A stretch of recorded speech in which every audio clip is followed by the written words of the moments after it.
Hi friends, ఈ చెట్టు ఏం చెట్టో గుర్తుపట్టగలరా? గుర్తుపట్టి కామెంట్ బాక్స్లో పెట్టండి. ఈరోజు ఇప్పుడు ఇదే చెట్టు గురించి మనం చెప్పుకుంటున్నాము. అబౌట్ డ్రమ్ స్టిక్ గురించి చెప్పుకుంటున్నాం మిత్రమామని. ఇప్పుడు అయితే డ్రమ్ స్టిక్ను తెలుగులో ఏమంటాం? మునగాకంట. ఏమంటాం? మునగాకు. అక్కడ కూడా ఒక పెద్ద ఎత్తైన చెట్టు ఉందన్నమాట. ఏంటిది? మునగాకు దివ్య ఔషధం. తినరా మై మరచి మునగాకును, మునగకాయలను తిని ఆరోగ్యాన్ని పెంచుకోరా మానవుడా అంటూ ప్రకృతి మనకు అనేక రకాలైనటువంటి పచ్చని ఆకుకూరలు, దివ్య ఔషధాలను ఇచ్చింది. మిత్రమా, అవే ఔషధాలు కానీ మనం ఉపయోగించుకోకపోవడం వల్ల అవి అర్థం లేకుండా ఎవరికి అర్థం కాకుండా పోతుంది మిత్రమా కదా. మునగాకు దివ్య ఔషధం. మనం ఆరోగ్యంగా ఉండటం కోసం ప్రకృతి అనేక రకాల ఔషధాలను ఆహార రూపంలో అందించింది. అలాంటి వాటిలోని ఒకటి మునగ చెట్టు కూడా ఒకటి. ఈ చెట్టుకు కాసే మునక్కాయలను, పువ్వును పులుసు, కూర, సాంబారు వంటి వాటిలో వాడుతూ ఈ కాయల కన్నా మునగాకులకు అనేక విశిష్టతలు ఉన్నాయని మన ఆయుర్వేద శాస్త్రంలో తెలియజేశాయి. మునగాకులో ప్రోటీన్ సమృద్ధిగా లభిస్తుంది, ఫైబర్ ఎక్కువగా ఉంటుంది, ఐరన్, పొటాషియం కూడా ఎక్కువ. దీనివల్ల ప్రతిరోజు మునగాకు తినే వారిలో రోగనిరోధక శక్తి పెరుగుతూ ఉంటుంది.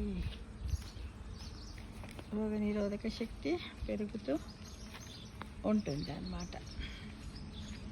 ఏది? మునగాకు తిన్న వాళ్ళ లోపల రోగనిరోధక శక్తి ఎక్కువగా పెరుగుతూ ఉంటాయి. అయితే ముదురు ఆకుల కన్నా లేత ఆకులోని పోషక విలువలు ఎక్కువగా ఉంటాయి. లేత ఆకులను ఎండబెట్టి పౌడర్గా చేసి కూడా వాడుకోవచ్చు. దీనివల్ల పోషక విలువలు తగ్గవు. ఈ ఆకుల గురించి భోజన కుతూహలము గ్రంథములో సవివరమైన వర్ణన ఉన్నది. మునగాకు లక్షణాలను గమనిస్తే ఈ ఆకులు వాతాన్ని హరిస్తాయి, ఊపిరితిత్తుల్లో పేరుకుపోయే కఫాన్ని కూడా తొలగిస్తాయి. క్రమం తప్పకుండా తింటే కఫం ఏర్పడకుండా నివారిస్తాయి. కీళ్ళ నొప్పులను, వాపులను తగ్గిస్తుంది. కీళ్ళవాతంతో బాధపడే వారికి ఇది చాలా ఉపయోగకరం. ఇది జీర్ణశక్తిని పెంపొందించడమే కాకుండా కడుపులో ఉన్న నులిపురుగులను చంపుతుంది. విరోచనం సాఫీగా అయ్యేలా చేస్తుంది. కడుపు నొప్పి, అజీర్తి సమస్యలు ఉన్నవారు 15 రోజులు తింటే ఆ సమస్యలు తొలగిపోతాయి. మునగాకులో పురుష బీజ కణాలను పెంచే శక్తి ఉంది. లైంగిక పటుత్వాన్ని కూడా మెరుగుపరుస్తుంది. అందుకే మన దేశంలోని అనేక ప్రాంతాలలో ప్రతిరోజు మునగాకును వంటల్లో తప్పనిసరిగా వాడుతున్నారు. ఈ మధ్య కాలంలో కరివేపాకుని ఎలాగైతే సువాసన కోసం వాడతారో దాన్ని ఎలా వాడతారు, ఇప్పుడు మునగాకును కూడా ఏ కూర వండినా సరే దాంట్లో కొంచెం ఒక టీ స్పూన్ అంత చిన్న తురుమును వేస్తున్నారు మిత్రమా. మూత్రపిండాల సమస్య ఉన్నవారికి మునగాకు మంచి ఫలితాలు ఇస్తుంది. మూత్రపిండాల పని తీరు మెరుగుపడుతుంది. మునగాకుతో చేసే వంటకాలు తింటే శరీరములోని నీరు లాగేస్తుంది.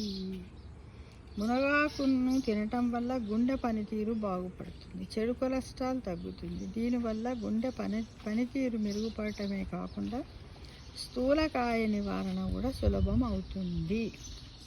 ఇందాక చూశారుగా అక్కడ చెట్టును, అలా పెంచుకోవాలి. ఆకును మనము కాయలు ఒకవేళ కాయకున్న మార్కెట్లో దొరుకుతాయి, ఆకు మట్టుకు మనకి ఇక్కడ ఫ్రెష్గా ఉంటుంది. అలా చేసుకోవాలి. ఒక్కసారి చూస్తారా దూరంగా అక్కడ స్తంభం పక్కన ఉన్నది చూడండి, అదేనండి మునగాకు చెట్టు పొడవుగా. మునగాకు కేవలం మనకే కాదు, మన పర్యావరణానికి కూడా ఎంతో ఉపకరిస్తుంది.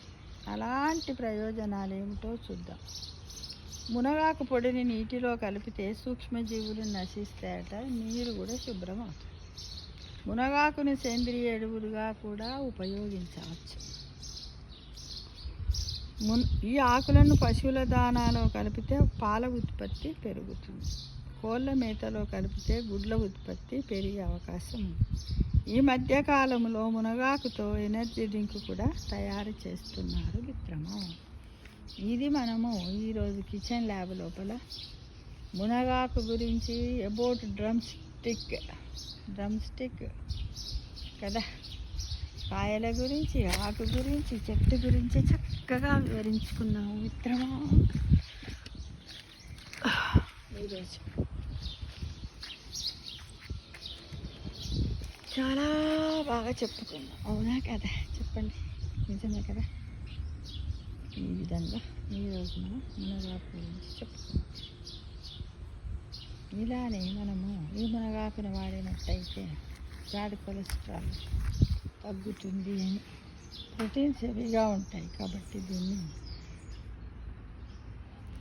మరీ ఎక్కువ వాడకుండా ఏదైనా అతి అనేది అనర్థదాయకం కాబట్టి మితి అంటే అమితంగా వాడడం మంచిదని మనందరం కూడా దృష్టిలో ఉంచుకొని అన్ని సమపాలలో భుజించడానికి, సమతుల ఆహారాన్ని తీసుకోవడానికి మనం అందరం ముందుండాలి. Thank you for watching.